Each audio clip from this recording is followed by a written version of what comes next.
Good morning बच्चों। अब हम अपने लेक्चर में आगे बढ़ते हैं और पढ़ते हैं कि कंपनी और जो दूसरे फॉर्म्स ऑफ बिजनेस होते हैं उनमें डिफरेंस क्या क्या होता है। जैसे हम कंपनी को किससे किससे डिफरेंशिएट कर सकते हैं, पार्टनरशिप से कर सकते हैं, joint Hindu family business, JHFB मतलब जॉइंट हिंदू फैमिली बिजनेस होता है, लिमिटेड लायबिलिटी पार्टनरशिप। इनसे एक बार डिस्टिंग्विश अगर करके देखा जाए तो क्या क्या डिस्टिंग्विश बन सकते हैं। सबसे पहले जैसे डिस्टिंग्विश मीनिंग की बात करते हैं, कंपनी की क्या मीनिंग होगी, it is artificial person created by law. ठीक है, बाय लॉ बनाया गया एक आर्टिफिशियल पर्सन कंपनी है। हम तो बेसिक डेफिनेशन पढ़ते हैं। पार्टनरशिप की क्या डेफिनेशन है, it is the relation between two or more person to carry on lawful business. जब दो या दो से ज्यादा लोग लॉफुल बिजनेस कैरी करने के लिए मिलते हैं तो वो पार्टनरशिप है। जॉइंट हिंदू फैमिली बिजनेस की क्या मीनिंग है, business conducted by member of joint Hindu family. एक ऐसा बिजनेस जिसको एक जॉइंट हिंदू फैमिली के मेंबर चलाते हैं वो जॉइंट हिंदू फैमिली बिजनेस है। और लिमिटेड लायबिलिटी पार्टनरशिप की क्या डेफिनेशन या मीनिंग है कि रिलेशन दो या दो से ज्यादा लोगों के बीच जो लॉफुल बिजनेस कर रहे हैं, जैसे पार्टनरशिप थी, बट यहाँ पे लायबिलिटी क्या है, लिमिटेड है। मीनिंग हो गया। दूसरा स्टैट्यूट, स्टैट्यूट मतलब लॉ कौन सा एप्लीकेबल होता है, तो कंपनियों के लिए इंडियन कंपनीज एक्ट 2013 है, पार्टनरशिप के लिए इंडियन पार्टनरशिप एक्ट 1932 है, जॉइंट हिंदू फैमिली बिजनेस के लिए हिंदू सक्सेशन एक्ट 1956 है, और लिमिटेड लायबिलिटी पार्टनरशिप के लिए लिमिटेड लायबिलिटी पार्टनरशिप एक्ट 2008 है। मैनेज कौन करता है अगर बोला जाए तो कंपनी को मैनेज करता है बोर्ड ऑफ डायरेक्टर्स। ठीक है, पार्टनरशिप को मैनेज करते हैं partners, joint Hindu family business को मैनेज करता है हेड ऑफ द फैमिली जिसे कर्ता बोलते हैं, और LLP को मैनेज करने वाले जो लोग हैं उन्हें डेजिग्नेटेड पार्टनर कहा जाता है।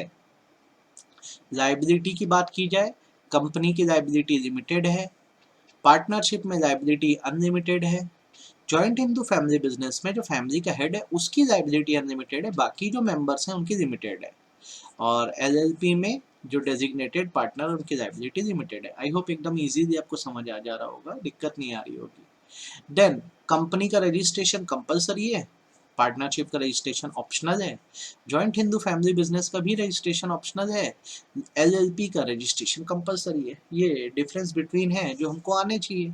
अगर हमको पूछ देता है कंपैरेटिव डिफरेंस किसी के भी बीच का तो हम बना सकें। ठीक है, अब नेक्स्ट कंसेप्ट पर हम आते हैं, लिफ्टिंग ऑफ और पियर्सिंग ऑफ कॉर्पोरेट व्हील। तो सबसे पहली बात ये है कि हमें यह समझना होगा कि व्हाट इज कॉर्पोरेट व्हील। देखो, व्हील का मतलब होता है कर्टन, आप इसे पर्दा भी कहते हैं। नॉर्मली क्या होता है, माना यह जाता है कि जब एक कंपनी रजिस्टर्ड होती है तो कंपनी की हो जाती है सेपरेट लीगल एंटिटी।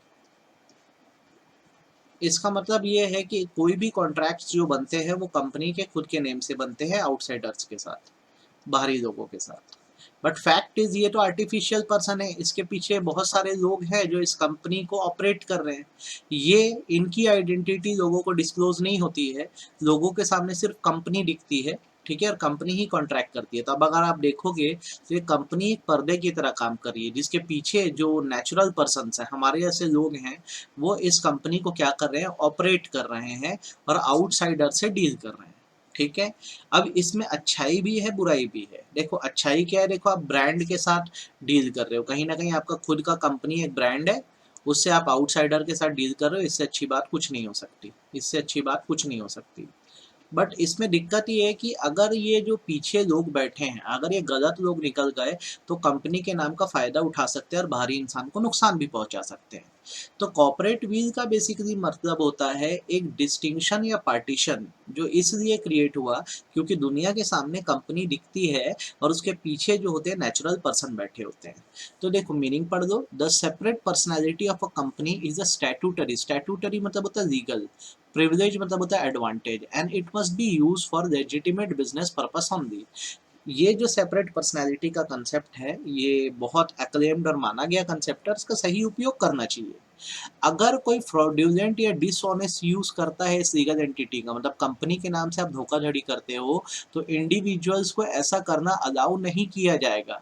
और इस सिचुएशन में कोर्ट जो ये बैरियर है कि आप पीछे हो सामने कंपनी को दिखा रहे हो, इस बैरियर को ब्रेक कर देगी और जो पीछे जिम्मेदार पर्सन है उसको गिल्टी माना जाएगा और पनिश किया जाएगा। इस कंसेप्ट को कहा जाता है लिफ्टिंग ऑफ या piercing of corporate veil. For example, A और बी दो लोग हैं, इन्होंने ABC लिमिटेड की एक कंपनी बनाई, नाम की एक कंपनी बनाई।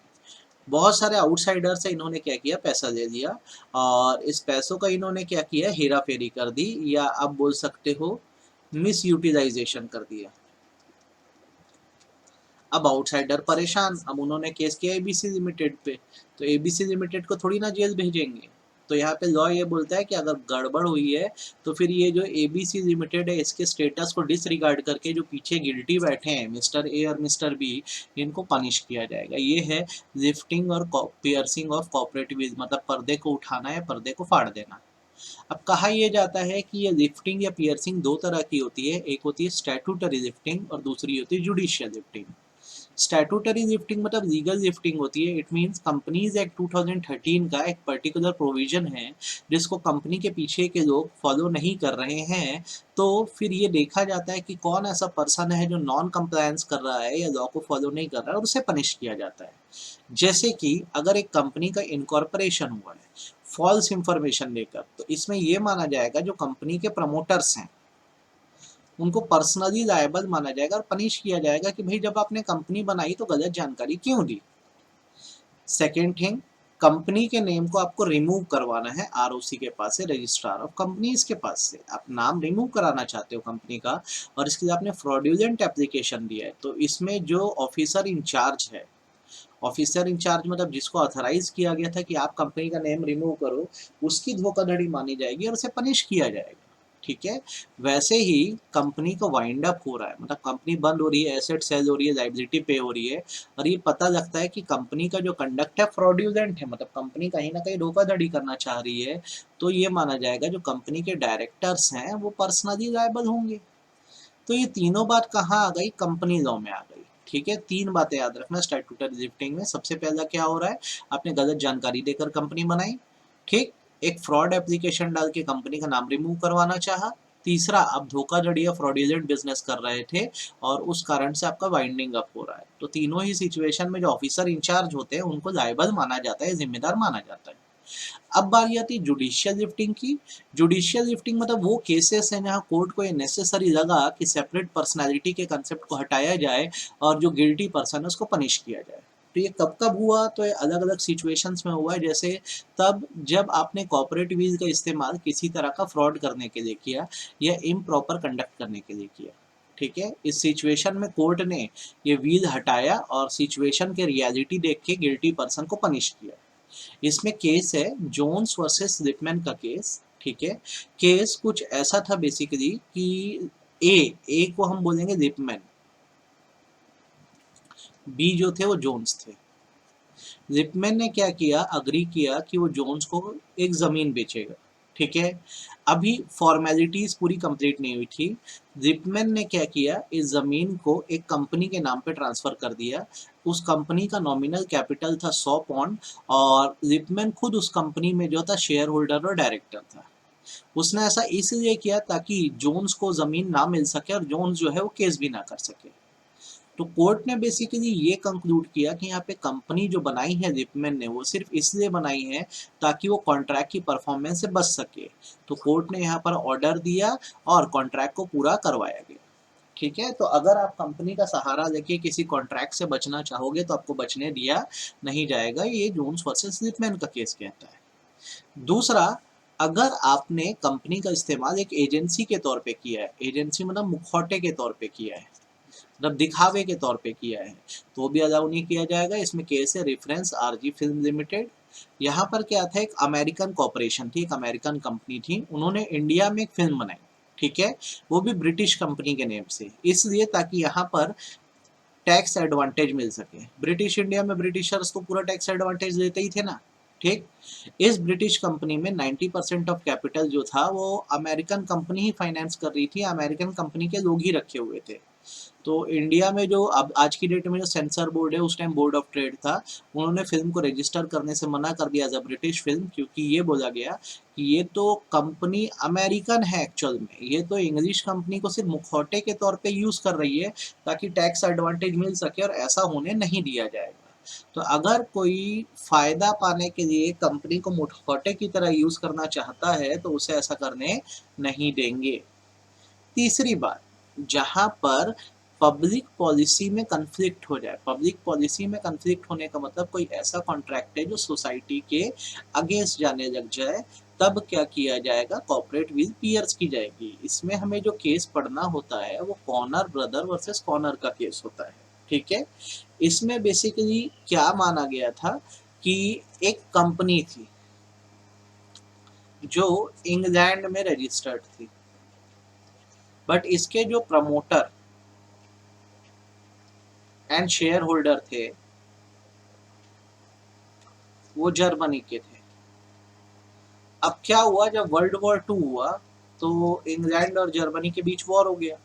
तो ये माना गया कि आप कंपनी के इंग्लैंड के स्टेटस को डिसरिगार्ड कर दो, पीछे जो लोग बैठे वो जर्मन्स हैं। और वॉर की सिचुएशन में क्योंकि इंग्लैंड और जर्मनी का वॉर चल रहा था, है ना, वर्ल्ड वॉर 2 में इंग्लैंड और जर्मनी का वॉर चल रहा था, तो ये सारे लोग क्या हो गए, एलियन एनिमी हो गए। और इनके साथ कॉन्ट्रैक्ट करना मतलब अपने ही देश को नुकसान पहुंचाना था इंग्लिश पॉइंट ऑफ व्यू से। तो इसे क्या माना गया, अगेंस्ट पब्लिक पॉलिसी माना गया। मैं दोबारा रिपीट कर देता हूँ, कंपनी थी कॉर्नर ब्रदर नाम की, इंग्लैंड में रजिस्टर्ड थी, पर इसके सारे जो लोग थे वो जर्मन के थे। अब जब वर्ल्ड वॉर 2 हुआ तो इंग्लैंड जर्मनी में वॉर हो गया, तो ये माना गया क्योंकि यहाँ के ओरिजिनलिटी लोग कहाँ के हैं, जर्मनी के हैं, तो इनके साथ अभी कॉन्ट्रैक्ट करना क्या होगा, इंग्लैंड को ही नुकसान पहुंचाएगा, और इसे कन्फ्लिक्ट विद पब्लिक पॉलिसी माना गया। तो यहाँ भी देखा गया कि भले कंपनी कहीं भी रजिस्टर्ड हो, पीछे कहाँ के लोग हैं वो देखना बहुत ज़रूरी है, ठीक है। देन बारी आती है, अगर किसी ने टैक्स चुराने की कोशिश की है, ठीक है, तो फिर कॉर्पोरेट विल को हटाया जाएगा, जिस पर्सन ने ऐसा किया है उसको ऐसा करने से रोका जाएगा, उस पर पेनल्टी लगाई जाएगी। इसमें केस है दिनशा मानेकजी पेटिट का केस, ठीक है, ये 1927 का केस है। इसमें क्या था, जो एसएससी थे, एसएससी मतलब टैक्स पेयर होता है, दिनशा मानेकजी पेटिट, ठीक है, ये एक वेल्दी पर्सन थे जिनको बहुत सारा पैसा या लार्ज डिविडेंड मिलता था। अब इन्होंने क्या दिमाग लगाया, 4 कंपनियां बनाई, 4 प्राइवेट कंपनी बनाई, और सब में क्या करते थे, इन्वेस्टमेंट शो करा करते थे। तो जब आप इन्वेस्टमेंट शो कर दे रहे हो तो आपके हाथ में कुछ है ही नहीं, तो आप टैक्स कहाँ से पे करोगे। जो भी इनकम रिसीव होती थी वो क्या करते थे, वो इन्वेस्टमेंट के तौर पे चारों कंपनियों में दिखा दिया करते थे, ठीक है। इससे क्या हुआ, टैक्स लायबिलिटी हमेशा इनकी कम रहती थी। बाद में जब इन पर केस वेस हुआ तो ये देखा गया कि यहाँ पर जो पर्पस था बार बार इन्वेस्टमेंट करने का, बस वो ये था कि टैक्स को इवेड करना है, और ये एक तरह का प्रिटेंडेड लोन था। प्रिटेंडेड लोन मतलब चारों कंपनियां फर्जी थी, बेमतलब पैसा लगाया जा रहा था। तो दिनशा मानेकजी पेटिट के ऊपर टैक्स इवेजन का केस चला। तो अगर आप कंपनी बना के अपना फंड ट्रांसफर कर रहे हो या साइफन कर रहे हो, हेरा फेरी कर रहे हो, तो ये भी अलाउ नहीं किया जाएगा। देखो कितना आसान है। लिफ्टिंग ऑफ कॉर्पोरेट विल तो आप समझ गए हो, ठीक है। पर्दा है, पर्दे के पीछे हम हैं, दुनिया के सामने कंपनी है, गड़बड़ होने पर इस पर्दे को हटा दिया जाएगा, राइट। 2 तरह की लिफ्टिंग है, स्टैट्यूटरी मतलब कंपनीज एक्ट में आपने कुछ गड़बड़ करी है तो फिर आप सेपरेट विल को डिसरिगार्ड करके, सेपरेट एंटिटी के कंसेप्ट को डिसरिगार्ड करके आपको पनिश किया जाएगा। जुडिशियल लिफ्टिंग क्या हो रही है भाई, इसमें अलग अलग केसेस है। जैसे मैंने बताया, अगर कोई फ्रॉड कमिट करना चाहे तो जोन्स वर्सेस लिपमैन का केस याद रखना, मुखौटे की तरफ यूज करना है, की तरह यूज करना है तो आरजी फिल्म्स का केस हो गया। अगर पब्लिक पॉलिसी या सोसाइटी के अगेंस्ट कॉन्ट्रैक्ट जा रहा है तो कॉर्नर ब्रदर का केस है। टैक्स चोरी के लिए दिनशा मानेकजी पेटिट का, आपको मैंने सारे केस भी बता दिए। देन बारी आती है कि अगर कोई वेलफेयर लेजिस्लेशन को अवॉइड कर रहा है। वेलफेयर लेजिस्लेशन क्या होते हैं, तो ये लेबर वेलफेयर रूल्स हैं, लेबर वेलफेयर रूल्स है। अब एक कंपनी है जो लेबर का वेलफेयर करने से बच रही है, तो उसको ऐसे कैसे छोड़ दें। तो इसमें केस है workman employed in associated rubber industries Bhavnagar versus associated rubber industries Bhavnagar and another का केस। यहाँ पर जो एम्प्लॉयज हैं एसोसिएटेड रबर इंडस्ट्रीज की, उन्होंने अपनी ही कंपनी पर केस कर दिया है, ठीक है। यहाँ पे केस के फैक्ट, और आप एग्जाम में आएगा तो केस स्टडीज ऐसे ही लिखोगे। इसमें ऐसा था कि एक नई कंपनी बनाई गई, ठीक है, जो सब्सिडरी थी एसोसिएटेड रबर इंडस्ट्रीज की। अब एसोसिएटेड रबर इंडस्ट्रीज क्या कर रही थी, यहाँ पर अपना सारा जो इस साल का प्रॉफिट है वो इन्वेस्ट कर देना चाह रही थी, ठीक, और वर्कर को बोनस नहीं देना चाह रही थी। तो सुप्रीम कोर्ट ऑफ इंडिया ने बेसिकली ये कहा, आपने नई कंपनी सिर्फ इसलिए बनाई है ताकि आप अपना प्रॉफिट रिड्यूस दिखा सको, और इस सिचुएशन में इस तरह से आप बोनस देने से बच सको। तो इस पर ये बोला गया कि किसी भी हाल में आपको बोनस तो देना ही पड़ेगा, उसके बाद जो पैसा बचे फिर आप चाहो तो उसको लगा सकते हो, किसी नई कंपनी में अलाउ किया गया। ठीक है, तो ये मेन कंसेप्ट था लिफ्टिंग ऑफ कॉपरेटिव का। अब एक सवाल ये उठता है कि अगर कोई स्मॉल स्केल इंडस्ट्री है तो वहाँ पे लिफ्टिंग ऑफ कॉपरेटिव का प्रोविजन अप्लाई होता है क्या? तो नॉर्मली ये माना जाता है इंडिया में स्मॉल स्केल इंडस्ट्रीज क्या हैं? तो स्मॉल स्केल इंडस्ट्रीज वो हैं जिसमें इन्वेस्टमेंट जो है आज की डेट में माना जाता है अप टू 5 करोड़। 5 करोड़ तक का इन्वेस्टमेंट जहाँ है वो स्मॉल स्केल इंडस्ट्री है ना। तो बेसिकली ये माना जाता है कि उनको बहुत सारे अलग अलग तरह के एग्जाम्पशंस मिलते हैं। ठीक, लेकिन ये है कि अगर इसे कोई ग्रुप कंट्रोल कर रहा है या कुछ पर्सन कंट्रोल कर रहे हैं, अगर वो कुछ गलत करते हैं तो एग्जाम्पशंस हटा दिए जाएंगे और यहाँ पर भी लोगों को बराबर पनिश किया जाएगा। ये स्मॉल स्केल इंडस्ट्री का कंसेप्ट बोलता है। मैं दोबारा रिपीट कर रहा हूँ, स्मॉल स्केल इंडस्ट्रीज को एग्जाम्पशंस तो सारे मिले हुए हैं, ठीक है, लेकिन ये माना जाता है कि अगर कंपनी को जो लोग कंट्रोल कर रहे हैं वो किसी तरह की गड़बड़ करते हैं तो यहाँ पे भी कॉर्पोरेट विल को पियर्स किया जाएगा और जो एग्जाम्पशंस हैं उनको छीने भी जा सकते हैं। ये बात आप मत भूलना, इट इज़ वेरी इंपॉर्टेंट, अच्छे से आपको पता होना चाहिए। नेक्स्ट कंसेप्ट हमारा आता है इलीगल एसोसिएशन का कंसेप्ट। क्या कहता है इलीगल एसोसिएशन का कंसेप्ट अगर मैं बताऊं तो सेक्शन 464 जो है कंपनीज एक्ट 2013 का ये कहता है कि कोई भी आज की डेट में अगर बिजनेस करना चाहे और ग्रुप में करना चाहे, मतलब एसोसिएशन में करना चाहे, तो अप टू 50% तक वो विदाउट रजिस्ट्रेशन भी वर्क कर सकता है, विदाउट रजिस्ट्रेशन भी वर्क कर सकता है। लेकिन यदि ऐसा हुआ कि किसी भी साल में एक भी दिन अगर 50 से ज़्यादा लोग हो गए एसोसिएशन में तो आपका रजिस्ट्रेशन जो है, आपका रजिस्ट्रेशन जो है वो जो है कंपलसरी हो जाएगा, आपका रजिस्ट्रेशन कंपलसरी हो जाएगा। और इन केस आपने रजिस्ट्रेशन नहीं कराया तो आपकी जो एसोसिएशन है या आपका जो ग्रुप है इसको इलीगल डिक्लेयर कर दिया जाएगा, इस ग्रुप को इलीगल डिक्लेयर कर दिया जाएगा। बहुत इजी सा कंसेप्ट है, इंडिया में आप बिल्कुल बिजनेस करो, अलाउ है। कंपनी फॉर्म ऑफ बिजनेस तो देखो रजिस्टर्ड होता ही है, उसके अलावा अगर आप कोई एसोसिएशन में काम करना चाह रहे हो तो 50% तक आपको रजिस्ट्रेशन की जरूरत नहीं है, लेकिन अगर 50 से ऊपर लोग हो गए तो रजिस्ट्रेशन आपका क्या हो जाएगा, कंपलसरी हो जाएगा। नहीं कराने पर आपकी एसोसिएशन को इलीगल डिक्लेयर किया जा सकता है। अब आप एक बार ये लाइंस पढ़ेंगे तो आपको समझ आ जाएगी, नो एसोसिएशन और partnership consisting of more than such number of persons as may prescribe shall be formed for purpose of carrying on any business unless it is registered as a company under this act or is formed under any other law for the time being in force। ठीक, कितना बोला गया है तो इसमें बोला गया limit है 50% की। ठीक, आगे ये ध्यान रखना, ये जो प्रोविजन है जॉइंट हिंदू फैमिली बिजनेस पर अप्लाई नहीं होता है, ये बात आप याद रखना है, क्योंकि हिंदू फैमिली में अनलिमिटेड मेंबर होते हैं। ठीक, अगर आपकी एसोसिएशन को इलीगल डिक्लेयर कर दिया गया तो असर क्या होगा, आप कॉन्ट्रैक्ट में एंटर नहीं कर सकते, आप अपने मेंबर पे भी केस नहीं कर सकते, आउटसाइडर्स पे भी केस नहीं कर सकते। ठीक है, आपने अगर कोई डेप्थ दे दी है इस एसोसिएशन को तो आप उसकी रिकवरी नहीं कर सकते, आप कोर्ट से अपनी एसोसिएशन को वाउंड अप नहीं करवा सकते। ये सारे इफेक्ट होते हैं बेसिकली इलीगल एसोसिएशन के। फिर रिपीट करता हूँ, कोई कॉन्ट्रैक्ट में एंटर नहीं कर सकते, ठीक है, आप अपने साथ वाले मेंबर पर या आउटसाइडर पर केस नहीं कर सकते, भले बाद में आपने रजिस्ट्रेशन क्यों नहीं करा दिया हो। तीसरा, आपने कोई उधार दिया तो रिकवरी नहीं कर सकते। आप अगर इलीगल एसोसिएशन है तो आपका वाइंडिंग अप नहीं हो सकता। यहाँ पर आपको मैंने पहले तो आज ओवरव्यू बता दिया है कंपनी लॉ का, आई होप आपको समझ आया होगा। हम इसके फिर क्या करेंगे, अब क्वेश्चन डिस्कस करेंगे। अब ये जैसे खत्म हो गया तो अब हम लोग क्या करेंगे, नेक्स्ट क्लास से शेयर कैपिटल के कंसेप्ट पे आ जाने वाले हैं। उसके पहले आप इसको बहुत अच्छे से कर दो।